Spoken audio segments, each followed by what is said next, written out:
परिचय दे दीजिए अपना। मैं सिंहासन चौहान, जिला उपाध्यक्ष आजाद अधिकार सेना बलिया। जी, आज आप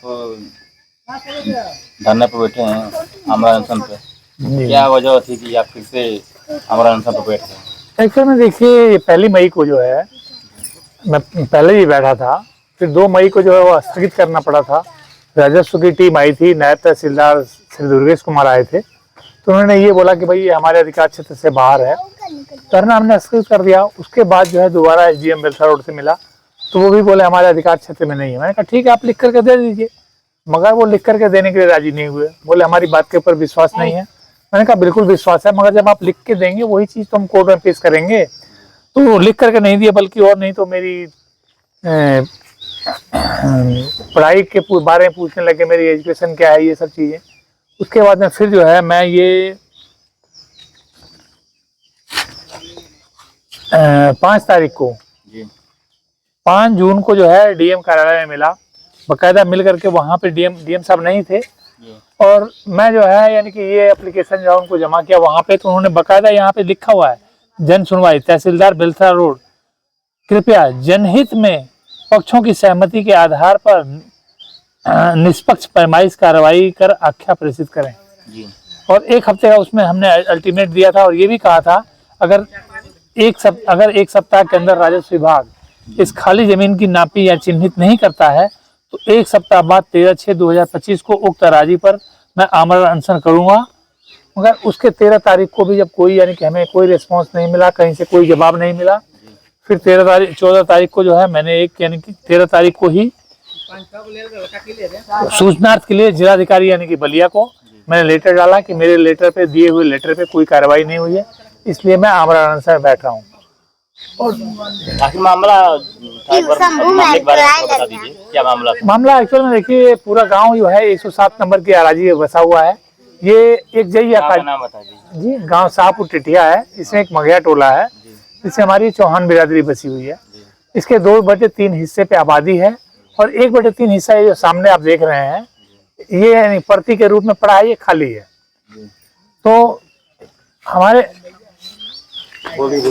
हमारे गांव में जो है इसके अलावा और कोई जगह है नहीं जहाँ पे शादी ब्याह हो सके या दूसरे कार्यक्रम हो सके।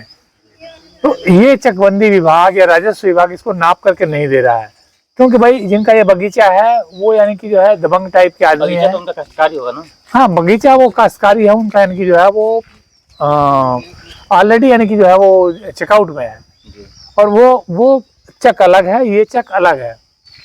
और वो पहले तो यानी कि तैयार थे कि हाँ ठीक है आप नापी करवा करके अलग करवा लो, मगर जिस दिन नापी आई वो यानी कि बीच में डंगा लगा दिया कि आपके पास कौन सा आदेश है नापी का। नापी की टीम यानी कि वापस चली गई, और राजस्व विभाग जानबूझ करके सिर्फ पैसे के दबाव में या आलोक सिंह के दबाव में जो है नापी नहीं कर रहा है, जबकि इसमें क्लियर स्पष्ट लिखा हुआ है कि तहसीलदार बेलसा रोड कृपया जनहित में। ये डीएम कार्यालय, उस दिन डीएम साहब नहीं थे, जो भी यानी कि अधिकारी बैठे हुए थे उनकी जगह पे उन्होंने लिख करके दिया है। और 1 हफ्ता बीत जाने के भी कोई नापी नहीं हो रही इस पूरे गांव के लिए। इस जगह के अलावा और कोई जगह नहीं है जहाँ पे बच्चों की शादी ब्याह हो सके या कोई दूसरे धार्मिक या सांस्कृतिक कार्यक्रम हो सके। हम कहाँ पे जाएं? ये इस मामले को लेकर जो मामला आपका चल रहा है, इस मामले के लिए कितनी बार आप धरने बैठ गए, आमरण अनशन कर लिए? ये दूसरा है। अच्छा, इस मामले को लेकर दूसरा? हाँ, दूसरा है।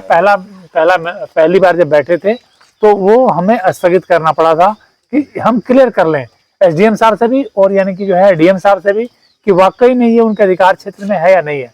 मगर एक बात बताइए, 6/2 श्रेणी उनके अधिकार क्षेत्र में नहीं है तो पट्टा कैसे कर देते हैं?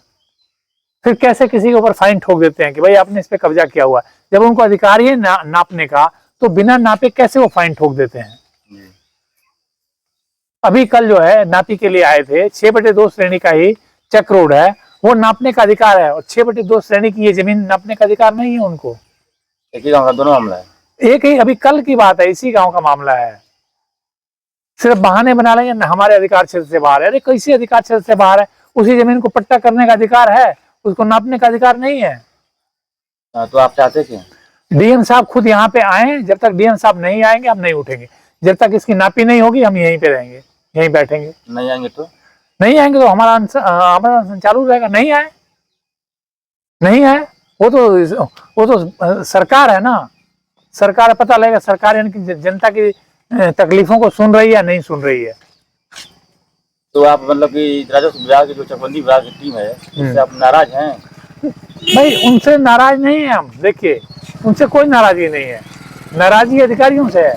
मेन एसडीएम साहब आदेश दें या डीएम साहब आदेश दें, भाई उनको जो चकबंदी विभाग के नीचे निचले स्तर के कर्मचारी हैं उनका काम है नापना, उनका काम नहीं है आदेश पारित करना। आदेश पारित करना तहसीलदार महोदय, एसडीएम साहब है और डीएम साहब है।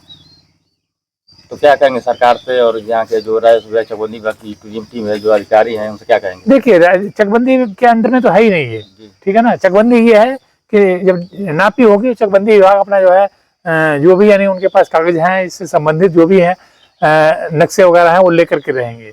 मगर मेन ये जो अभी जो चकबंदी प्रक्रिया से पृथक है उसको नापने का अधिकार सिर्फ राजस्व विभाग को ही है। जी तो क्या कहेंगे एसडीएम साहब से, डीएम साहब से? एक बार हमारे चैनल के माध्यम से बताइए कि क्या काम। देखिए एसडीएम साहब आए खुद यहाँ पे देखें कि उनके शासन काल में क्या यानी कि गरीब लोगों की कहीं पे सुनवाई नहीं हो रही है, जो सही मैटर उसको सुना नहीं जा रहा है। वाकई में जनता की जरूरतें हैं, जो जनहित का मामला है उसको किस तरह से आपके कर्मचारी और जो है ये जो भी निचले स्तर के हैं कैसे उसकी धज्जियां उड़ा रहे हैं। तो जो आज के दिन से और आज से आपका इसी तरह से आंदोलन जारी रहेगा? जारी रहेगा बिल्कुल। चलिए धन्यवाद। Okay welcome.